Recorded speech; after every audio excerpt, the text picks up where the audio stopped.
Hi, everybody, and good afternoon here from Phoenix, where we're having our pre-full moon webinar in Sagittarius. This is in preparation for the coming full moon broadcast, which Tuya will give, and that is on the just after midnight GMT on the 14th. So that's the exact time of the full moon is 12:05 and 29 seconds AM GMT, and it will start actually on the 13th GMT at 10:35. So I hope you'll be able to join us for that. And yes, so here we go. And if I have an occasional cough here, please excuse me. The Phoenix air is not entirely agreeing with me. I'll just do the best I can. So here we have the banner with the words of power connected with the spiritual aspect. That which is connected with the non-spiritual aspect is kind of interesting. It's the attitude of the hunter.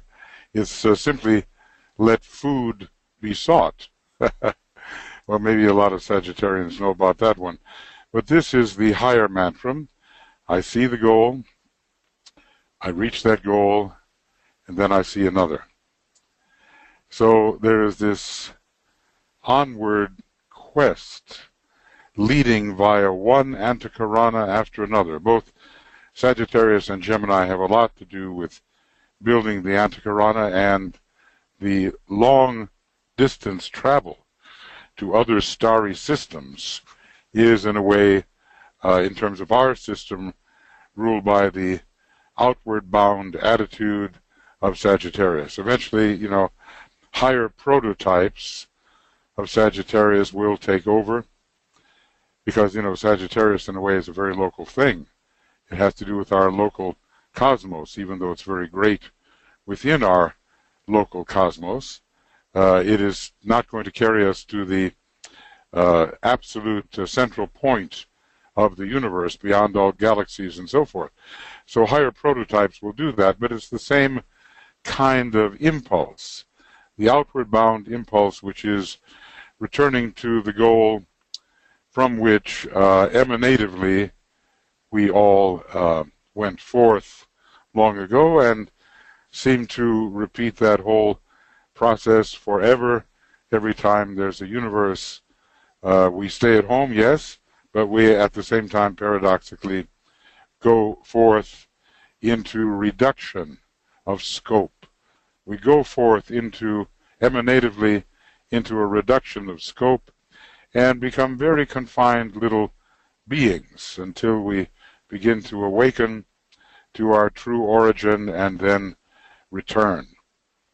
So in a way, Sagittarius rules, even for the masters, the way of higher evolution, which begins at the sixth initiation at this time. For us, we have the soul in sight, and we have the antikarana leading to the triad, and eventually we have the monad, which is also connected with Sagittarius through the pilgrimage that it makes down into matter. But that's how Sagittarius works for us. For higher beings, it works in still more exalted ways. Well, here is the Jafra illustration. Not all of the esoteric aspects of it come through, but the great archer, and of course, in one way he would be the centaur, but later he becomes something greater. He becomes a true human being, and eventually he simply becomes the bow and then the arrow of spirit. But he is lighting his arrow at that which the deity sends forth. We might say that his arrow will fly into the heavens, the arrow of aspiration, and it will return as the arrow of intuition. But really, finally, it's the arrow of spirit, and it did really come forth from, well, here's an illustration of kind of a deity, but from the one and only deity in our vast cosmos, the universal logos. So Sagittarius is a sign of return, and it's a sign of the intuition which speeds us on our way. You know, the idea of the wings is very, very strong, strongly connected with Mercury and the intuition, and Sagittarius too has the idea of the wings on the heels. So it's not always the centaur who is shooting that arrow, as illustrated here, but it is oftentimes the disciple who has overcome the bestial part of himself or herself and is standing ready to really ascend into true discipleship and initiation. In a way, it's the sign which rules the first two initiations and prepares the way for the third, and then later it grows in power and is connected with the sixth initiation. It's a sign that goes beyond distortions, the distortions of illusion.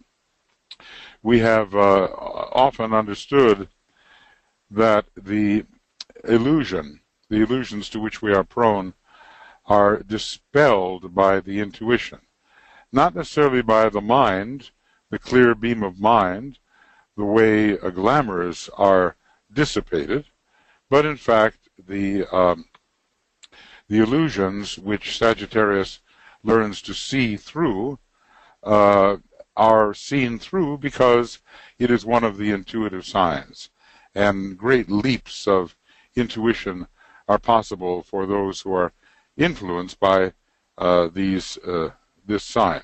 It is a sign given to the search for truth, and we do see kind of a hermetic figure here in the background. It is a hermit with a it reminds me, was it Diogenes who was going around with a lamp in broad daylight, and a lit lamp, and they asked him, well, what are you doing? And he said, well, I'm looking for an honest man. That must have been a truly Sagittarian influence there. The seeking after truth. Of course, in the beginning, you know, Sagittarius can fly off in all direction and tell many fish tales, and they're no great friend of accuracy, but exaggeration can be there. But later, silence and the search for truth enter. And it is a sign, interestingly, which is so connected at first with noise and then with profound silence in which the truth can be revealed. So this is the search for truth which the hermit, he's a bit more of a Virgo character, you might say, is conducting in the background.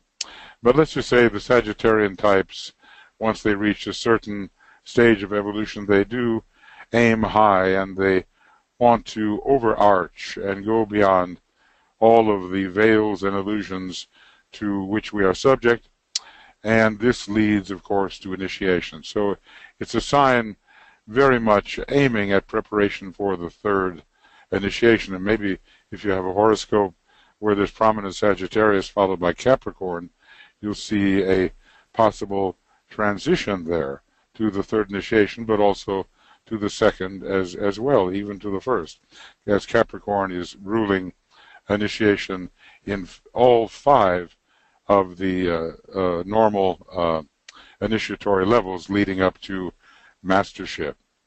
So, you know, Joffre's done a wonderful job here. He can't possibly include everything, but he gives us a very inspiring view, oftentimes, of the inner nature of these signs, and they have a lot of the old alchemy connected with them. You know, maybe someday someone will come along and do the, you know, illustrations of a comparable quality, which take into consideration what Master Decay has given us. The rulers of Sagittarius, well, it's kind of interesting because there's only a few signs where non-sacred planets are the hierarchical rulers. For instance, Pisces is ruled by Pluto in a hierarchical sense, and this sign is ruled by Mars in a hierarchical sense, and one of the truly sacred planets takes up the orthodox position, and that is Jupiter. But here we have, of course, the expansion of the range and of the consciousness and of the scope and of the horizon in Jupiter, and a planet of true vision, which can go beyond the ordinary rings pass not.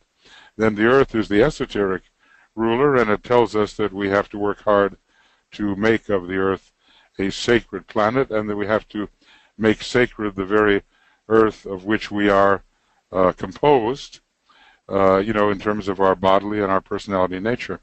And finally, with Sagittarius, there's the reorientation of all of the lunar vehicles within us towards their higher destiny, when from elemental lives they are gradually transformed into Davic lives. So Mars is indicating a keen sort of transformational aspiration and a burning ground which leads to initiation. Now, let's see if I'm trying to figure out what I've got here. I think Francis has some beautiful images here.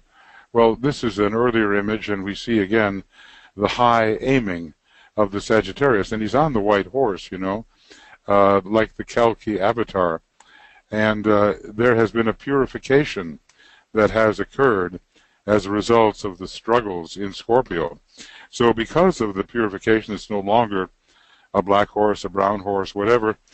He can travel fast upon the way, upon the plains of Earth, as it were. The horse is maybe not so equipped for climbing as is the goat, but he can make his way at least to the base of the mountain, whichever it happens to be. And here we have the same kind of idea as in the Jafra illustration. There's a beam coming from the heavens, and it is a divine beam, and the according to his aspiration, the archer is shooting along that beam, expecting a return of intuitive revelation. Perhaps this image captures the story of Hercules the best way. Here is our aspiring archer steadily aiming. Now, interesting, there's a star there in Sagittarius. I think it's a Rukbat, something like that.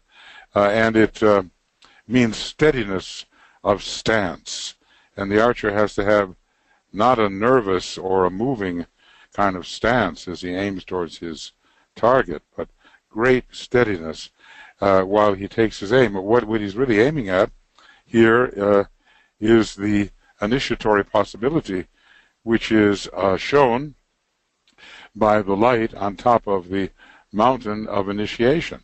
He's still pretty far away. He's in the sort of in the swamps a little bit, and surrounding him are the all the birds, which represent the many thought forms which don't particularly help us get to our goals. As a matter of fact, they are the illusions that prevent us from participating in the reality of initiation. So in a way, he has to get rid of these birds, and you know the story. They make such a racket, that they drown out all possibility of understanding in the silence the deeper initiatory possibilities. But he kind of crashes these symbols together, and it banishes the birds. And the symbols represent a type of inclusive sound, which leads us to an appreciation in our vision of wholeness. And then all these fragmentary thought forms are driven away. It would be quite useless for him to try to shoot all those birds. It's not going to work. He needs something much more encompassing and global, and he manages with this tremendous sound of the symbols. And so again, this is a sign in which issues of sound and silence are very much to the fore. And then, of course, once the birds are vanished or banished, then he can see his road ever more clearly, and he doesn't only have to cross the waters, he has to cross the level land, and aiming towards the third degree with its sense of direction and science and integration, he makes rapid progress. So, we are all the aspirants, and all of us are aspirants, no matter what degree we stand.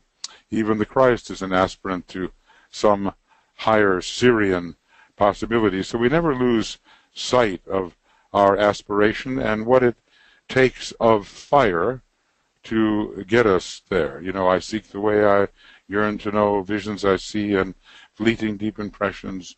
Beyond the portal on the other side lies that which I call home, for the circle hath been well nigh trod, and the end approaches the beginning. I seek the way, all ways my feet have trod. The way of fire calls to me with fierce appeal. Naught in me seeks the way of peace, naught in me yearns for earth. Let the fire rage, the flames devour, let all the dross be burnt, and let me enter through that gate. See, Sagittarius is the guardian of the gate. Let me enter through that gate and tread the way of fire. So the burning ground is particularly associated with this sign, at least in the beginning, and maybe some kind of burning ground which liberates the monad for its great journey. Here from Francis is also a picture of kind of how thought forms originate, and we see the different spheres. Things are originating from a very, very high monadic source into a Buddhic source, and finally becoming less and less through all the various planes. And let's just say that Sagittarius is involved with the correct creation of truthful thought forms. So the truth is, Sagittarius is a sign of freedom, right? Don't fence me in. The Sagittarian types likes its scope. And then the famous statement in the Bible, the truth will set you free. So those two things go closely together. There's a lot that Francis has written on these different images that he's produced, and they're very good, and I just suggest, I think that they're available to everybody, and we put them into the chat box occasionally, so maybe we can give you where you go to pick up the text that Francis has written here, but I decided this time that I would and not be reading from the text, but just give an overall kind of explanation. But he's done a wonderful service for us, putting into evocative images so much that helps us understand the nature of the sign. Okay, friends. So let us now go to our meditation. And I promised my wife I would not speak very fast. You know how it is. Sagittarius is sometimes an arrhythmic sign, which tends towards speeding, a pedal to the metal, the Sagittarian driver, with the pedal to the metal. So I'll try to just keep things calm here.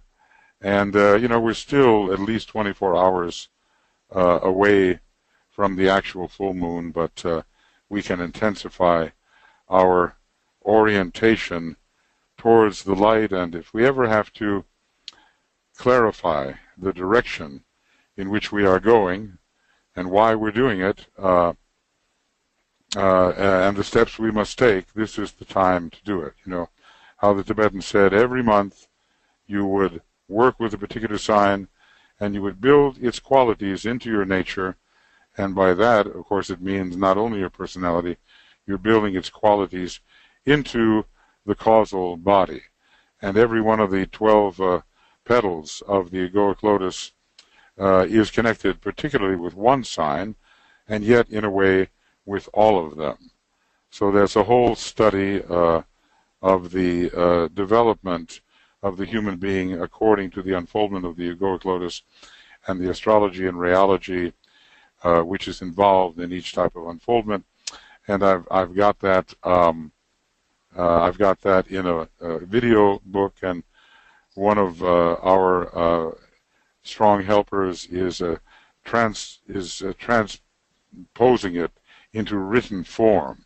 So those of you who prefer to study in that way, you can study that way, or you can listen to the video. But we're very grateful for the effort that she is undertaking, and for all such efforts which make the teaching more easily communicated, because that's our job now.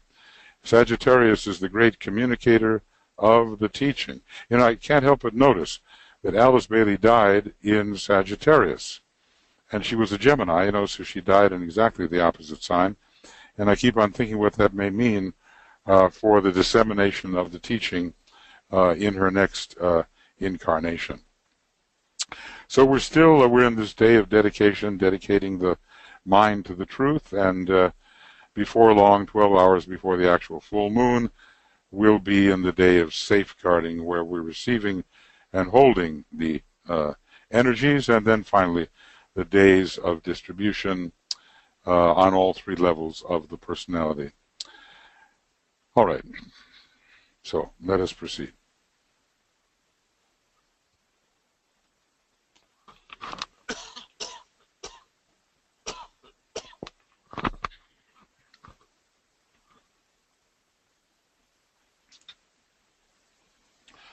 So we link up with each other. There are some, 60-something of us here. A good group offering itself to prepare the way for the full moon. And on the various continents, but it doesn't matter so much where we are. Physically, we're united in our one-pointed intention. This, of course, is a Sagittarian theme, to reflect these higher energies and distribute them into human consciousness. So, in whatever way you choose to do it, withdraw your consciousness from the personality and its vehicles. This is frequently done with the Raja Yoga formula. I have a body, but I am not that body. I have emotions, but I am not those emotions. I have the mind, the lower mind, but I am not that collection of thought forms and processes. What am I then?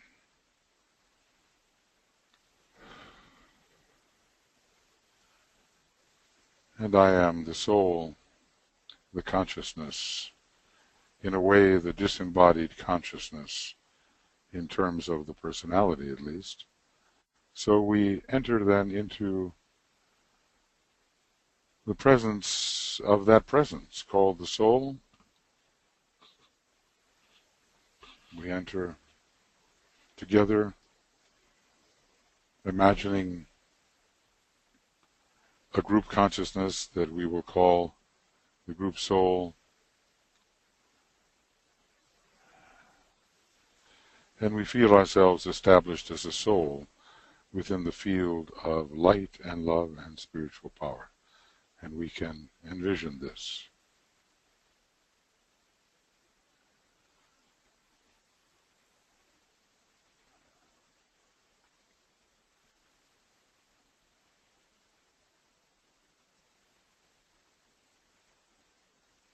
It's like one area of sensory experience fades out and another more subtle area fades in, and that's what we're aware of.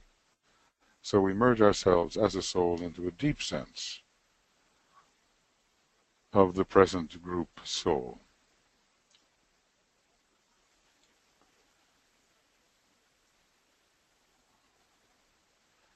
And that's one consciousness, and it really unites us.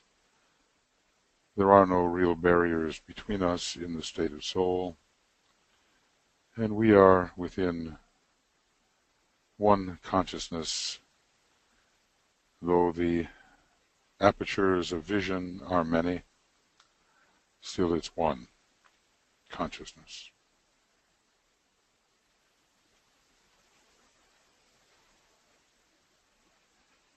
And imaginatively, we unite in soul,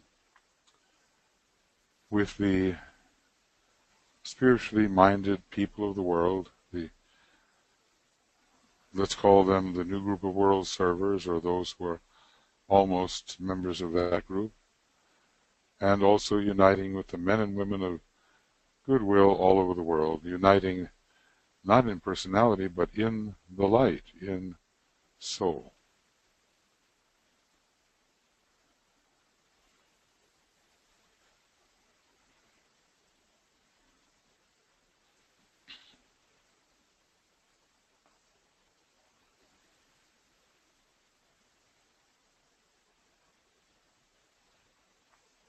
And we visualize our group soul and the soul of all the servers and the men and women of goodwill merging into the one soul of all humanity. It doesn't make any difference what is the quality of the personality. All of that will come along and be developed in time, but there is one soul of all humanity, and it should increasingly become a reality to us.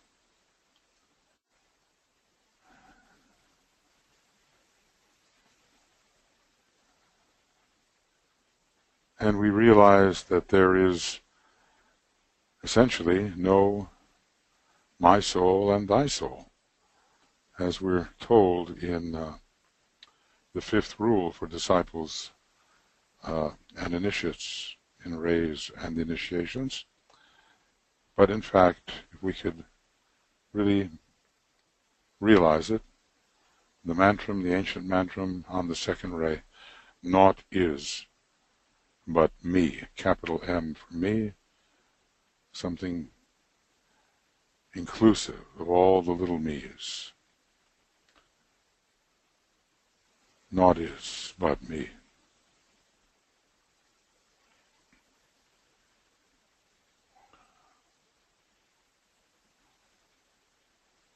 And our normal sense of personality distinction is absorbed into that greater me, and is blotted out, is negated in that sense of greater identity.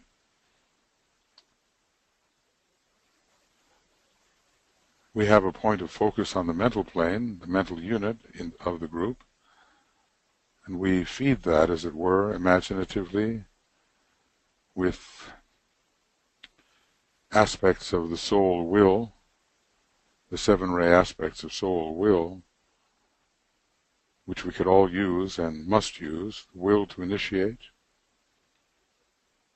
the will to unify,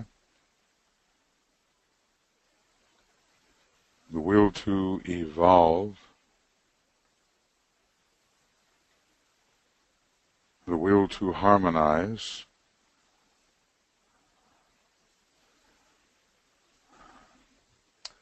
the will to act,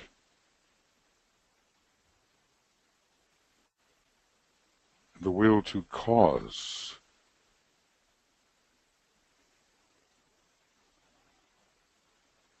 and the will to express. And all of these are related to soul qualities of the seven rays.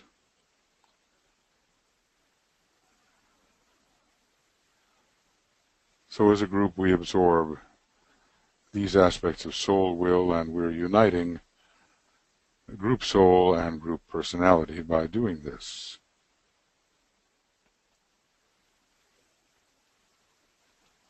Probably you can feel the soul presence at this time. It's a definite energy.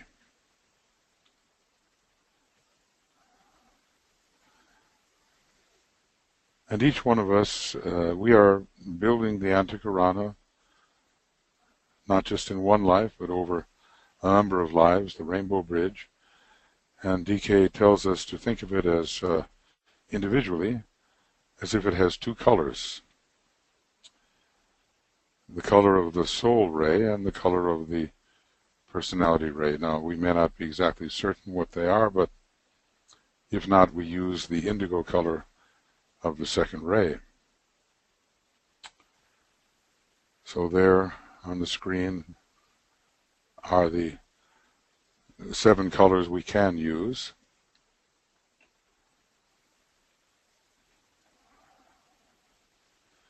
Try to visualize this now.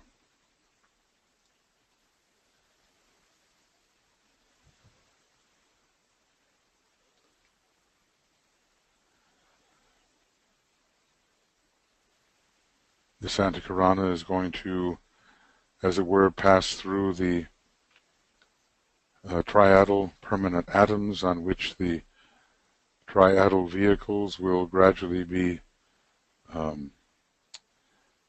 formed, coordinated at the third degree and beyond, and lead all the way to the point of spirit on the monadic plane, which we can kind of visualize as a blue-white light. So that's really how far our Antikarana at this stage is intended to extend. And really we have all the different colors here in the group. Personalities on all the different rays, even though the majority may be second ray or first ray souls. Found, in occult groups, it is at this time a majority of second or first ray souls. But somehow all the 7 colors are there in our group, and we get that imaginative sense of our group with the Antikaranas rising cone-like through the triad and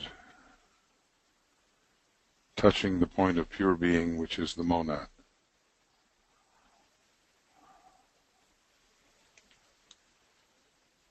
It is an instrument for invocation and evocation. And we're going to imagine all those colors, but send forth a radiant, rapier-like beam of white light towards the very peak. And we're going to inwardly think the great second ray word of power. I see the greatest light. We'll inwardly think that. And outwardly, we will sound the Om 3 times as we attempt to, as a group, come en rapport with the higher aspects of our nature which inspire us. So inwardly, you pronounce the word of power. Outwardly, you sound the Om.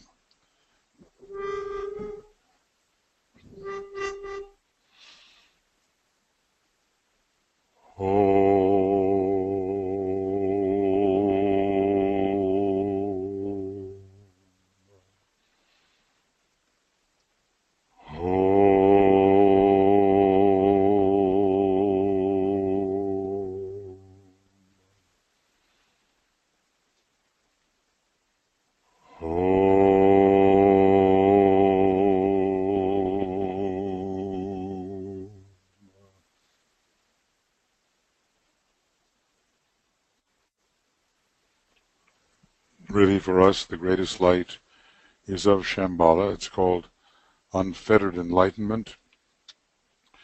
The triad is an outpost of the monad and Shambhala, and we have every expectation, acting as if, that the lights of will, wisdom, and mind will descend into our consciousness, and we will be inspired and illumined by the returning arrow, as it were. So we are connected now then with the, at least imaginatively, with the higher aspects of our nature. And in these higher aspects, this is the Master's focus in consciousness, triadal focus. They have transcended the levels at which our consciousness normally is focused. And they are our elder brothers, and indeed they are brothers, and we will offer our salutations and our intentions to cooperate with them as they attempt to help the divine plan manifest on earth. So we offer our heartfelt gratitude to the Masters and to the head of the hierarchy of the Christ. Use your creative imagination to, as it were, see this happening. Om.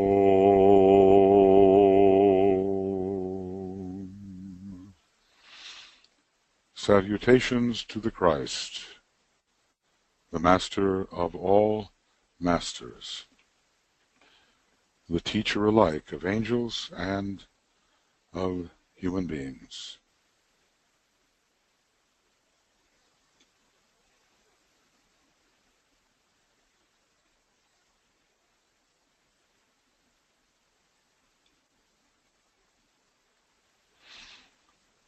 Om.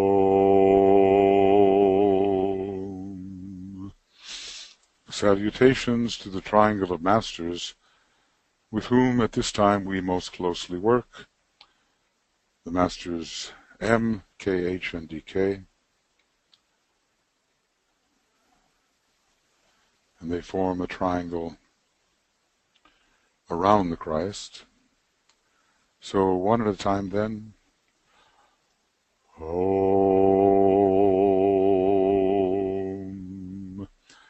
Salutations to the Master Moria, the head of all esoteric schools and organizations.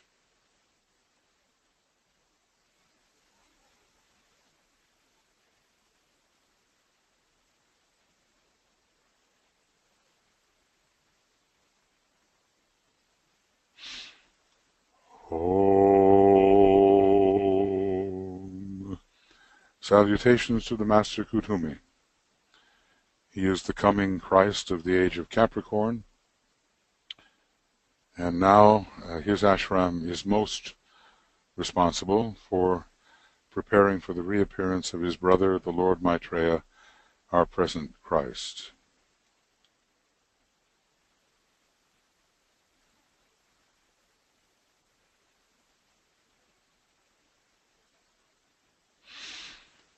Om.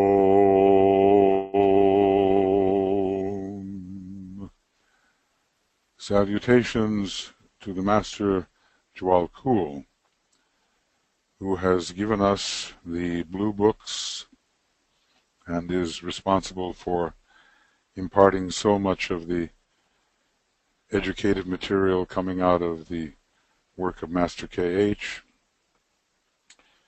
He trains aspirants for initiation.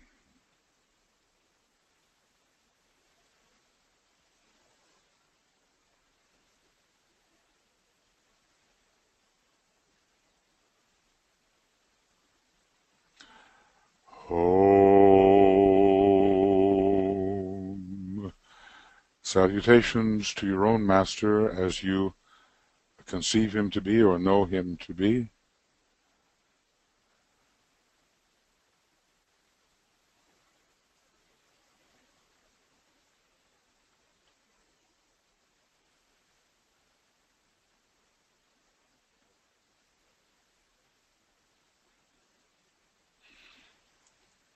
Om.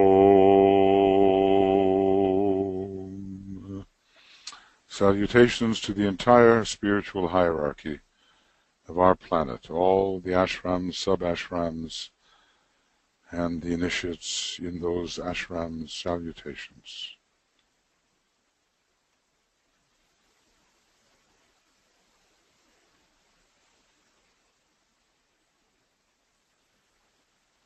We are all, in some sense, co-workers. Oh.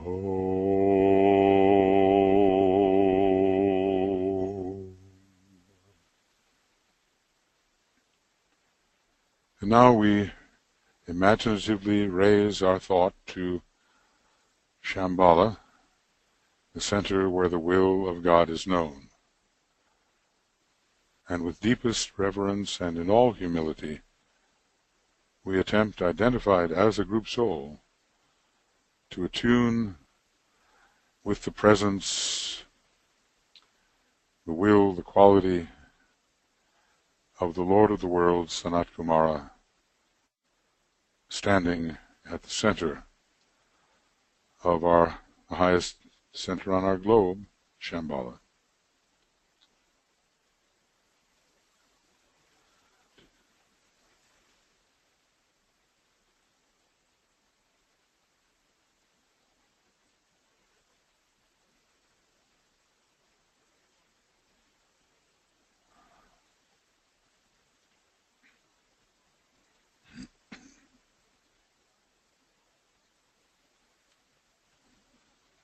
And inwardly,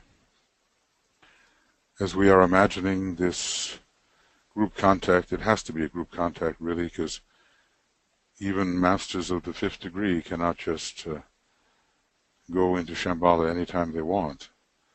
This is a question of receiving some little stream of purpose, of will, of plan, as a group. So we will sound a long, inward, silent Om as we imagine the group imbued with his energy, the energy of Sanat Kumara. Inward Om.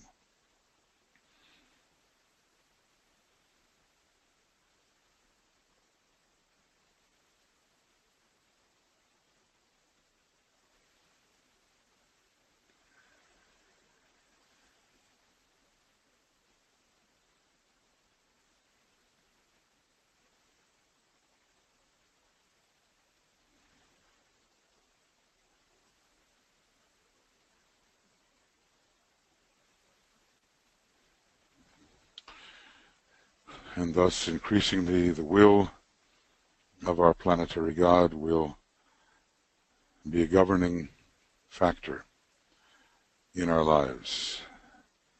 And one day we'll be able to fulfill the mantra, not my will, Father, but thine be done. We'll work our way up to that ability.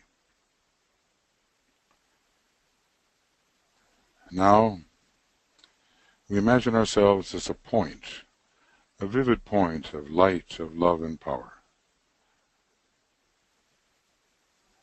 It has being, it has consciousness, this point. But all the usual extensions into personality form are dropped, and we hover, as it were, imaginatively above the golden pathway which leads into the indigo sun, a great second-ray symbol related to our solar logos, the blue logos. And Master DK tells us to imagine this golden pathway shortening and shortening and shortening, and we will be moving with it as it is absorbed into the indigo sun, where we imagine that we meet his consciousness, a very learned consciousness in terms of the qualities of the planets and solar deities and constellations, and that we are together as a group forming a kind of outpost for the reception of the kind of understanding that Master DK's consciousness can give us when we begin to absorb it, even a little.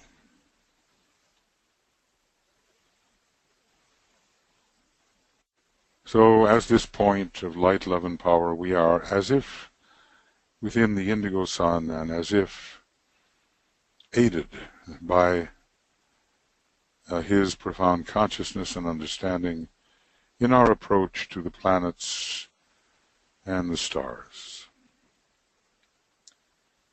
So there are 3 planetary rulers of the sign Sagittarius, and we bear them in mind. Jupiter, the exoteric ruler, conveying a vision of ever-expanding horizons, and the enthusiastic motivation to move beyond and through the limitations of our present personal and group ring pass not. Great opportunity through Jupiter, and our little planet, the Earth. It's the esoteric ruler, very important to us, the base of the spine center of the solar logos, we are told. We think now of the Earth conveying the realization that our planetary sphere, not yet a sacred planet, must be spiritually enlivened until it becomes outwardly the sacred planet it already is, inwardly. And we have responsibility there to help make our Earth a sacred planet. And Mars. It's not a sacred planet, but it's the hierarchical ruler, and it conveys the zeal to redirect and elevate the tendency of the lunar lords that comprise our vehicles, elevating, redirecting through the power of aspiration. These are real energies, real planetary presences. They are powerful at this time, or should we say we can absorb them more readily at this time.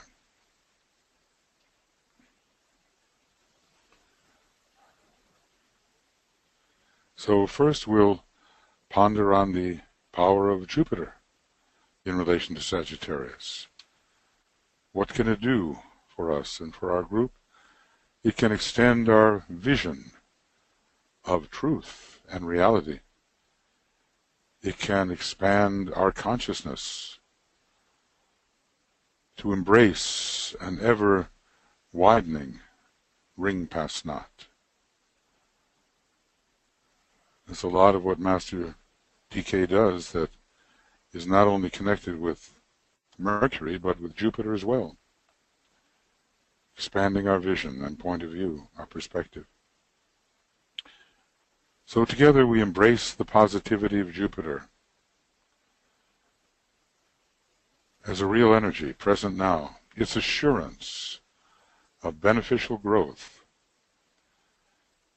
and eventual fulfillment. We try to realize the growing sense of all-inclusive wholeness, bringing all things together in wholeness, which Jupiter confers.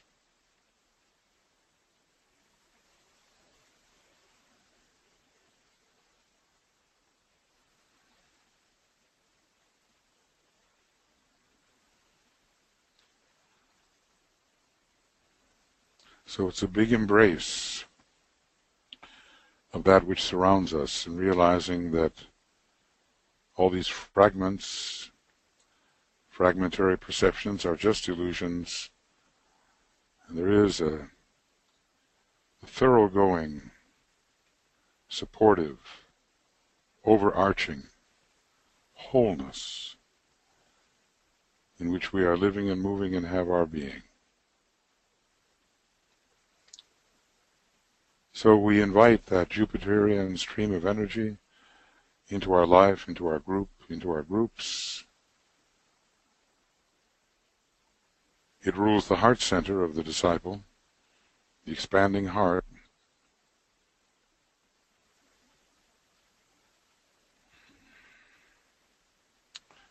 So we embrace with our heart and also with our intuition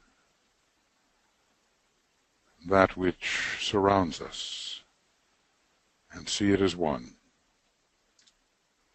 And we see these Jupiterian qualities, we need them, flowing into our group and groups. And we all become, especially at this time, more imbued with these divine qualities, which we individually and as a group can radiate to other individuals and a group and their groups. It's like having Jupiter in the heart center, conveying a great vision for us. Jupiter, a planet of vision, and in the heart conveys a much greater vision than we usually have. So let's imagine that infusion of Jupiterian energy. We'll sound the Om on a Jupiterian note, it's a G, and feel it coming in and really influencing our individual life, our group, our groups. We'll feel the entry here.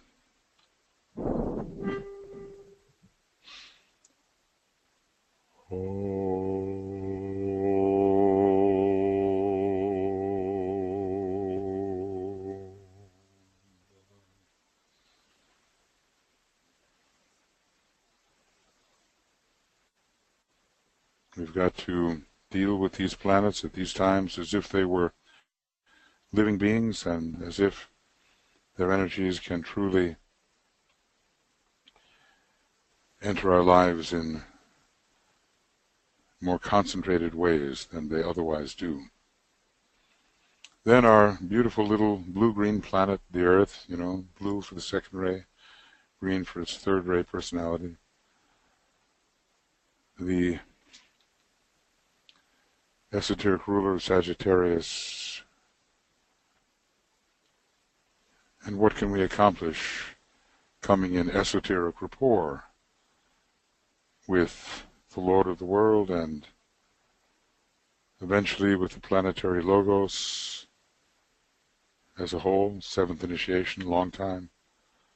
But anyway, we can begin to redeem the etheric physical nature of both human beings and of our planetary globe.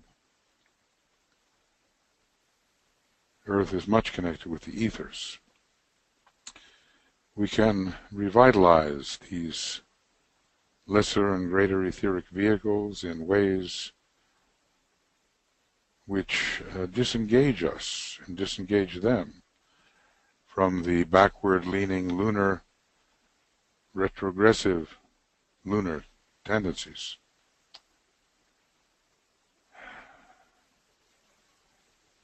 We have to be free of the moon, and gradually the moon chain has already been replaced by the Saturn chain, but there's some kind of backward drag we have to be free from. So through the influences conveyed by the logos of our planet Earth, we try to realize in whatever measure our capacity to tread the path which will lead one day to the energetic glorification of our planet until it becomes outwardly a sacred planet. So we try to realize the Earth as a sacred heavenly temple in which spirit can find its embodiment in spiritually regenerated matter.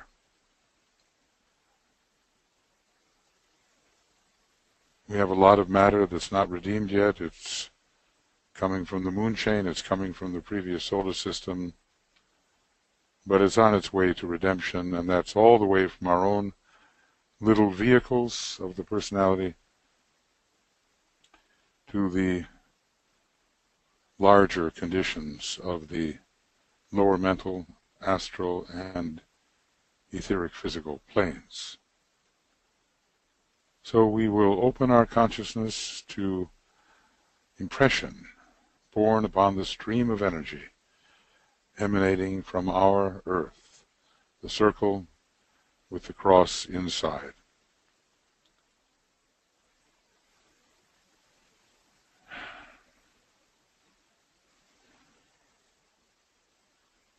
And we will become adjudicators between the pairs of opposites. We will know the difference between soul and form, which often we don't know yet.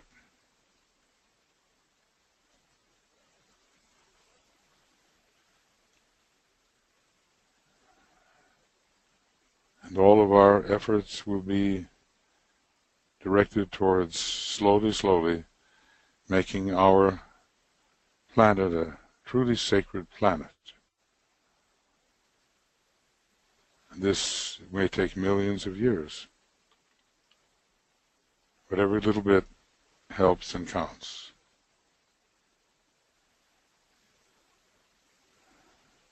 So where on our planet is purification most needed? We can imagine that, of course. We can't forget our little selves. But there are places where purification is really needed.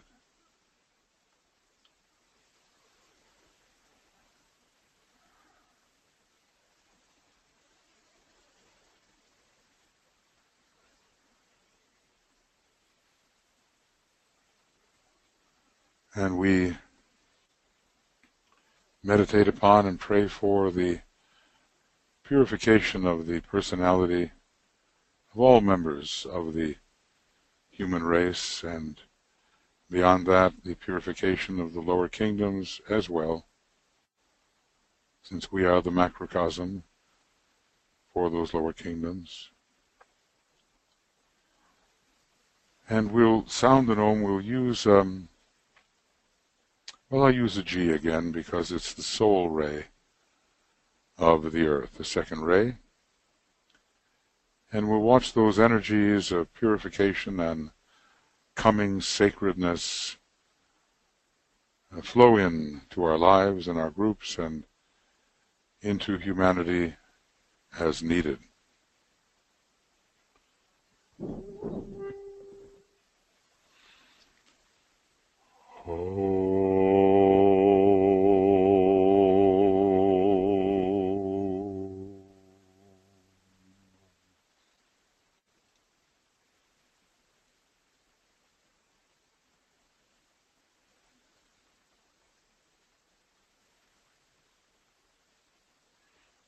We have a great responsibility to the logos of this planet, and to Father Earth and Mother Earth we have a great responsibility.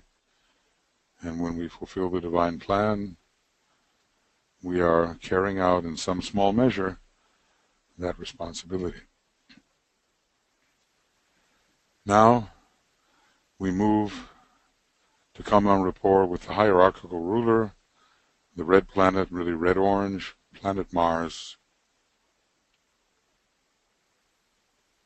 It's a sixth ray planet, but also lots of first ray and some fifth ray.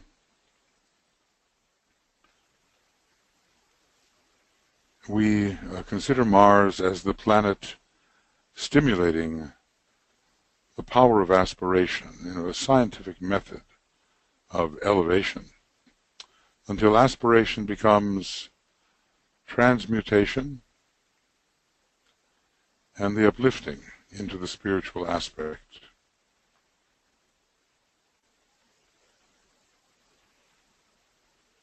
We need Mars so much to reorient our desire nature away from lower material desire and towards the fire of the Spirit. We realize Mars is the planet driving the quest for ever new experiences of a reality lying beyond the present ring-pass knot of consciousness. It's often self-immolation that makes this possible. It's a fiery planet, a lot of six-ray elevatory immolation. That's what happens to the lunar nature.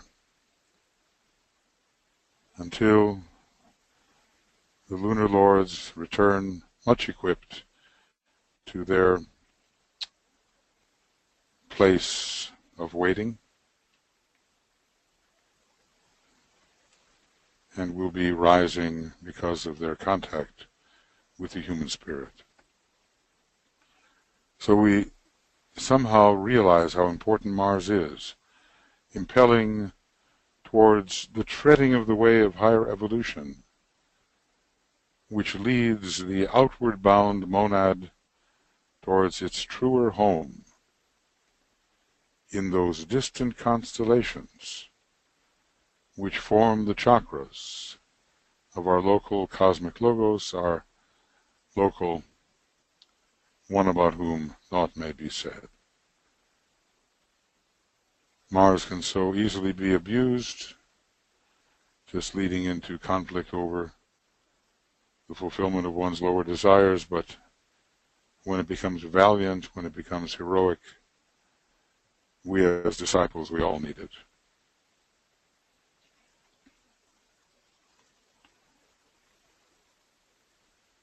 And so we try to bring in the silence, Mars' higher qualities.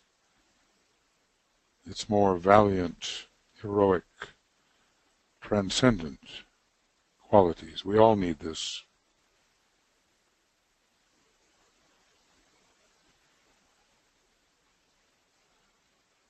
It's like we can breathe in the red of Mars,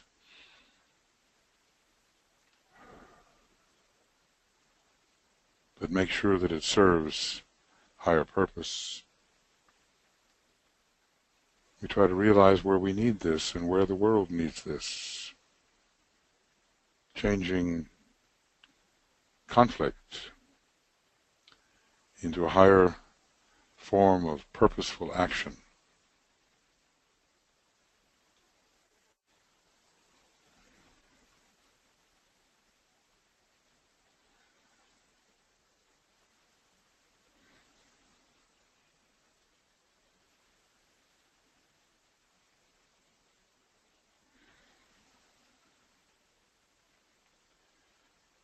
And as we absorb these qualities and become imbued with the strength of Mars, we inevitably convey this strength to our co-workers and those we serve.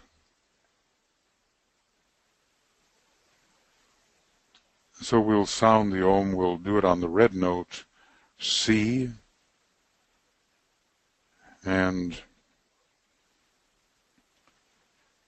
absorb these potent qualities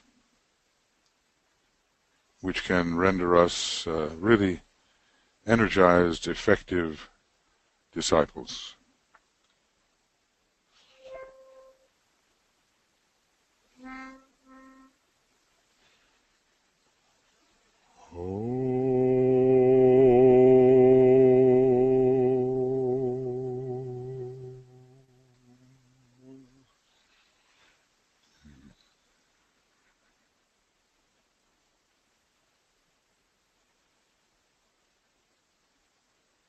And during these next 24 hours, be cognizant of Jupiter, our Earth, and Mars. And when you breathe, realize that the energies of these beings are intensified at this time, and breathe them in and use them as part of your discipleship thought, your discipleship service.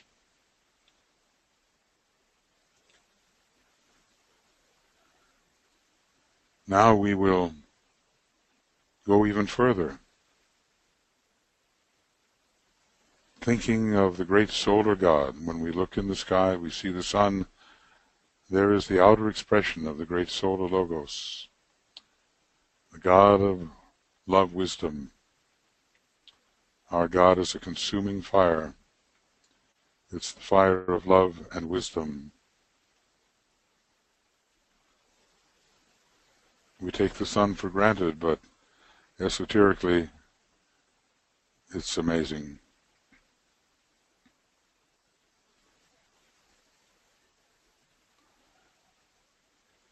And it pours its energy to all the planets via the various antikaranas, and with respect to our planet, through Shambhala, through every monad, every soul, every personality, every life on our planet Earth.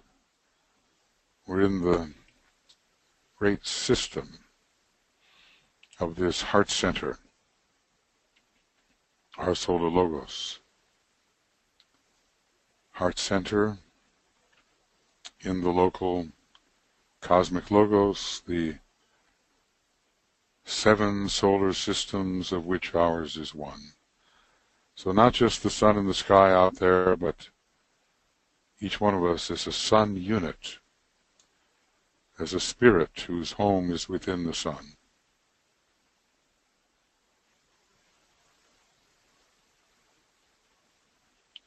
We have to deepen our normal perceptions.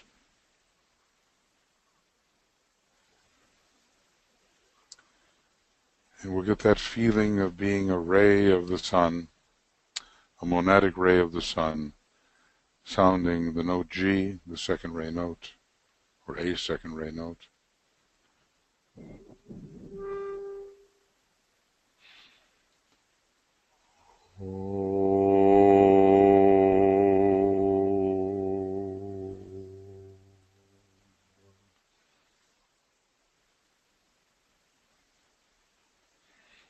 It's all a great unification in all of us. Every life in this system is somehow an emanation of the sun, of the solar logos. Of course, beyond it as well, but for the time being,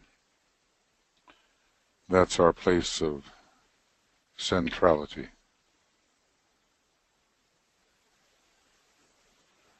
And the sun embraces us all, the solar logos embraces us all. And then out towards the stars beyond our system, supported by the consciousness of Master DK, trying to understand more widely, of course, to the constellation Sagittarius. Actually very bright constellation when you can see it. Very beautiful. Radiating its peculiar quality of light. There is a lord of that constellation. There are solar logoi, but there's also a cosmic logos which informs the whole being of the assembled solar logoi. And so what about this light that we're coming in contact with? Sagittarian light. The Tibetan says, a beam of directed, focused light. Note those words, direction and focus. It is the point of light becomes the beam, revealing a greater light ahead, and illumining the way to the center of the light. I see the light, I reach that light, and then I see another.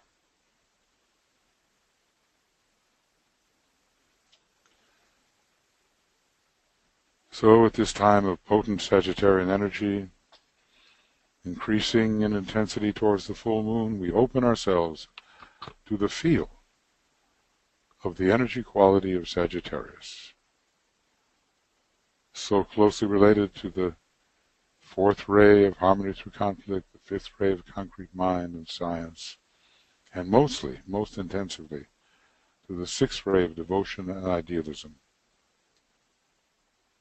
Sagittarius, with its rays, with its light, and with the planets associated with it.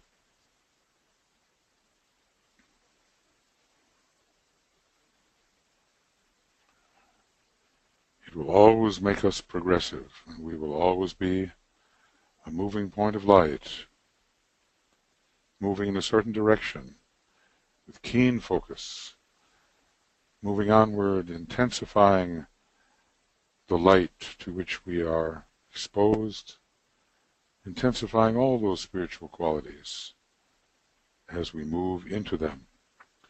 So now we reach the point for some silence, and we'll be holding this mantra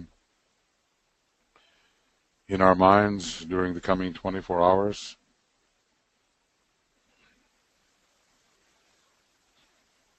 So we ponder. I see the goal. I reach that goal. Then I see another. I see the goal. I reach that goal. And then I see another. So take it deeply into consideration.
I see the goal.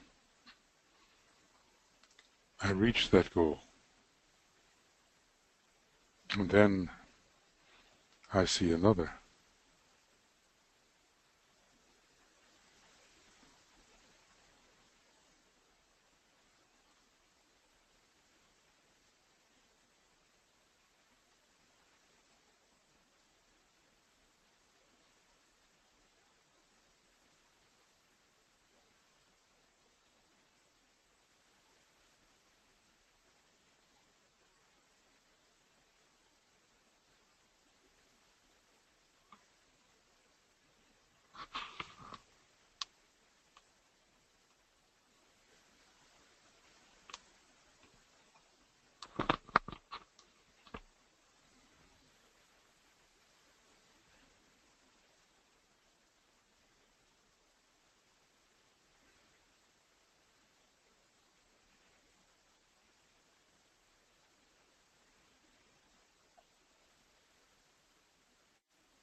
I see the goal. I reach that goal. And then I see another.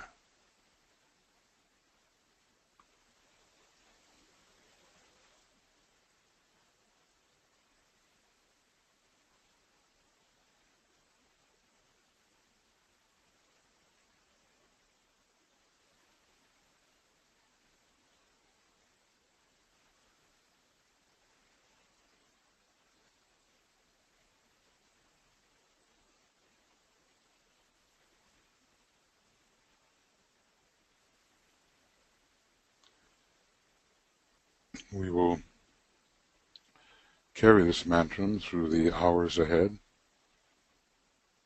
It speaks of a constant movement, progress, intensification of the light or the other divine aspects, moving into ever more intense demonstrations of divinity. That's our destiny. And Sagittarius is a great sign of destiny.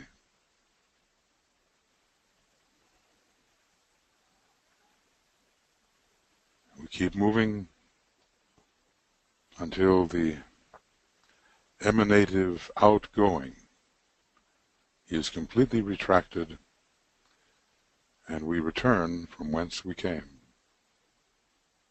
I see the goal. Maybe it's different for each one of us. I reach that goal.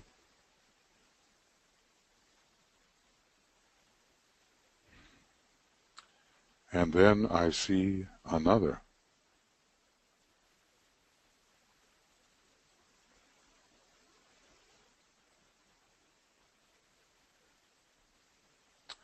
And so the last word of spiritual revelation is never spoken. And those who imagine that God has given them an unchanging revelation which cannot be altered in any way and will not change are the victim of illusion. And Sagittarius will help us overcome that illusion of a false permanence in any type of form.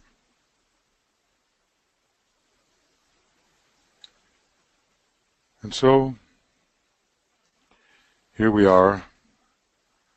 We consider our local cosmos system as sort of at the hub of the Pleiades, really. That particular cluster with 800 stars, or is it 1,000? It's something like the 1,000-petaled lotus of the one about whom naught may be said. And within that great head center, we have the zodiac, and each one of them is a petal in the heart and the head of the one about whom naught may be said. Sagittarius is that, one of them. Its energy goes connected with Orion. It's connected with the solar plexus constellation, with the sacral constellation. There's a lot of reasons to consider that our 7 solar systems are part of the solar plexus, and Sagittarius being a very 6th ray sign, so into our local cosmic logos, into our solar system, reaching Jupiter, reaching the Earth, reaching Mars, of course reaching all the planets, but those particularly, reaching every monad in Shambhala, every soul in hierarchy, and entering our personalities and our groups and all of the the usual structures, all the way from the highest sources down into our everyday life. We have to realize the magnitude of that, and giving us, in a way, the will to return, and the unifications which correlate with this will to return. We often go forth into multiplicity, but we return in increasing unity, and Sagittarius is such a sign representing the unification of many forces. So we're living in those energies for the next several days, and especially, like I say, at the 14th, early in the morning, GMT,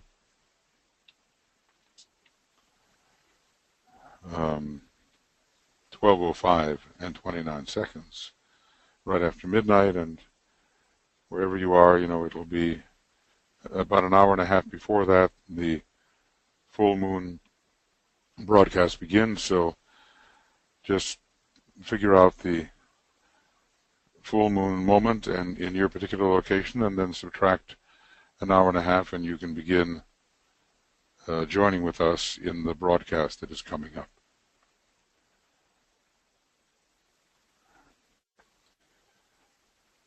And where there's no vision, the people perish. And so many people are deprived of vision, of reality, not just some exaggerated fabrication.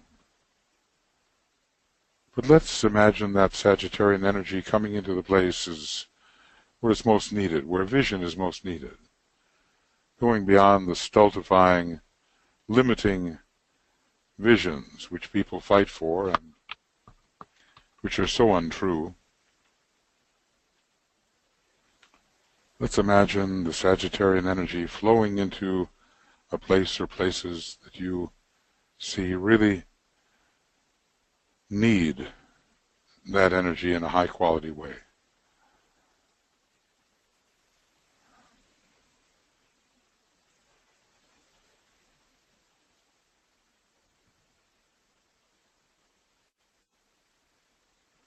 So much vision is short-sighted and leads to objectives which have nothing to do with the plan. Let's see the power of Sagittarian vision flowing in and really leading people to the plan, people who were misled. Let's see them rightly led to a vision of the plan. We'll sound the Om 3 times as we imagine this energy flowing into some of the places in the world which are excessively short-sighted.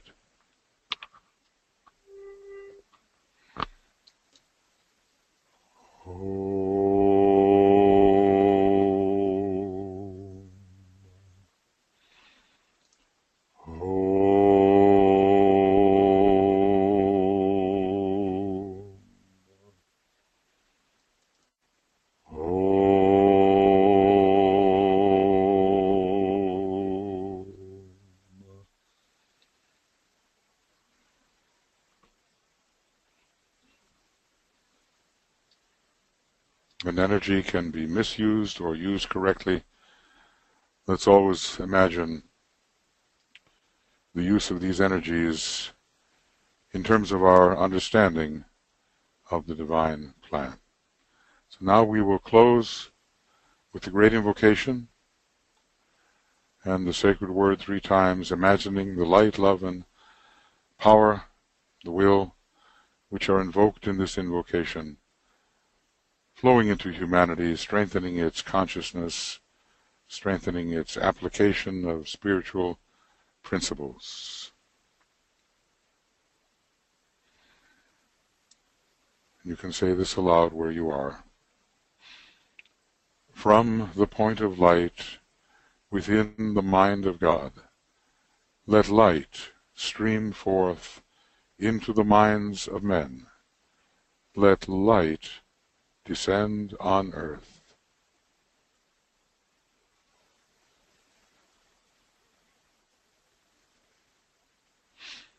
From the point of love within the heart of God, let love stream forth into the hearts of men. May Christ return to earth.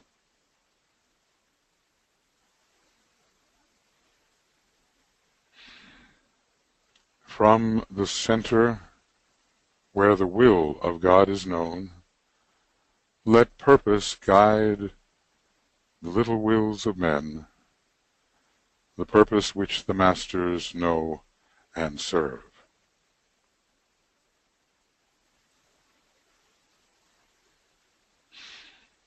From the center which we call the race of men, let the plan of love and light work out, and may it seal the door where evil dwells.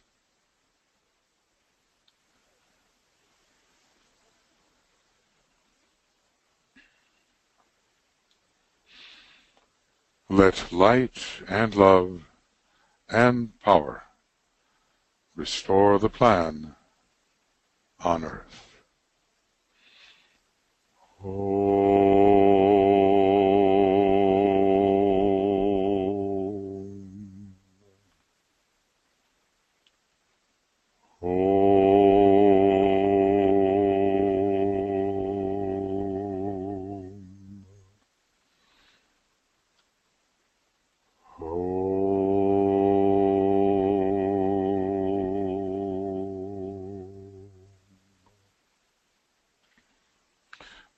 Thank you, friends. Keep Sagittarius in your minds and hearts during these next 24 hours or so. And if you can, please join Tuya and me for the exact the broadcast, service meditation broadcast, which includes the exact moment of the full moon, which again is 12:05 and 29 seconds, right after midnight, Greenwich Mean Time or Universal Time. Very happy that you've been able to meditate with us, and let's just use it as a stimulus as we work towards the even greater intensity of the actual full moon. Remember, the program begins an hour and a half before the full moon. So thank you, and all the best to you. Many blessings, and we'll be working with you. All the best, and bye-bye.